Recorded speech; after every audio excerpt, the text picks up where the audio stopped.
We are counting down now to the first of two key reports on inflation this week. The February Consumer Price Index. It's going to be released at 8:30 Eastern Time this morning. Joining us right now with more on all of this is Lauren Goodwin.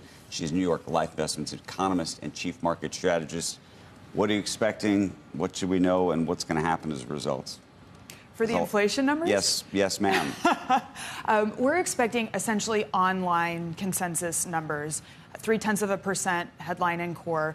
A little bit of risk to the upside, but I think what's important for the markets is that's not enough to edge the Fed into considering easing next week. And that's particularly important because from my perspective, a lot of the jitters we've seen in the market over the last couple of weeks have been about uncertainty. And in the realm of policy uncertainty, Fed moving in a direction that the market likes could be helpful, right? I don't think we're going to see that next week. Okay, so you think the Fed does nothing next week? That's right. Okay.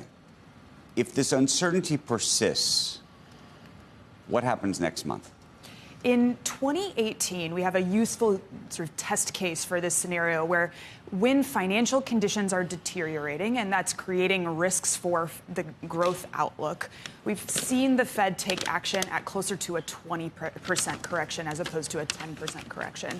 And from my perspective, that's a function of, jitters in the market don't necessarily cause a deterioration in the economic outlook unless they're sustained. I believe that 20% guideline is an important metric for the Fed considering, this might be sustained enough to really impact the employment outlook, the inflation outlook. For now, inflation's still too hot for them to worry as much about growth. Do you see this with rose-colored glasses? Do you see are you a glass half empty, glass half full situation in terms of what's happening with the economy right now and what it could mean on the other side, whatever you think the other side is?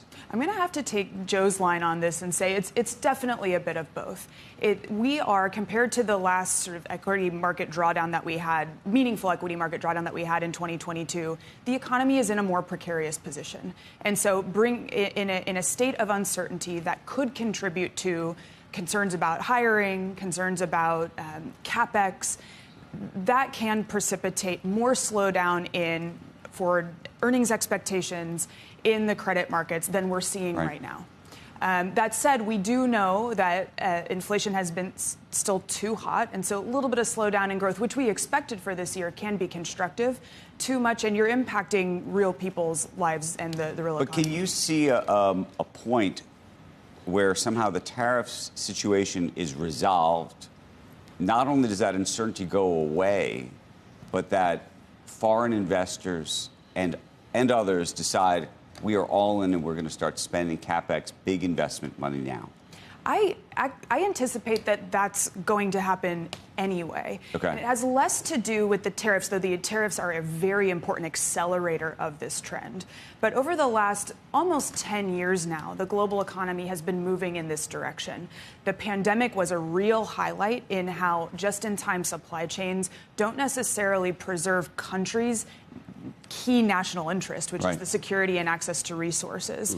If you include the technology supply chain, semiconductors, as now a key function of economic national interest, spending on these supply chains and capabilities, I think, is in many ways a foregone conclusion, and that includes the energy capacity to keep those supply chains running. So I do anticipate that the next 3 to 5 years is a capital-intensive period. It impacts the way we think about every element of asset allocation.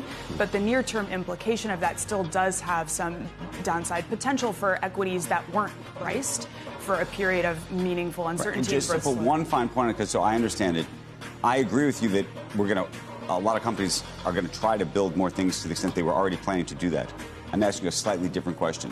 Given the tariff situation, what feels like an economic war, if it gets resolved, do you think that foreign companies and others that would have wanted to invest here say we're continuing with those plans, or we're going to even accelerate those plans, or they say actually we're going to invest back home? No way. It's my view that this is in many ways an economic point of no return. Again, I see this the sort of re-globalization that's happening as a multi-year, multi-administration trend. So what I'm not saying is that tariffs themselves are causing this dynamic, but the volatility of view from the U.S.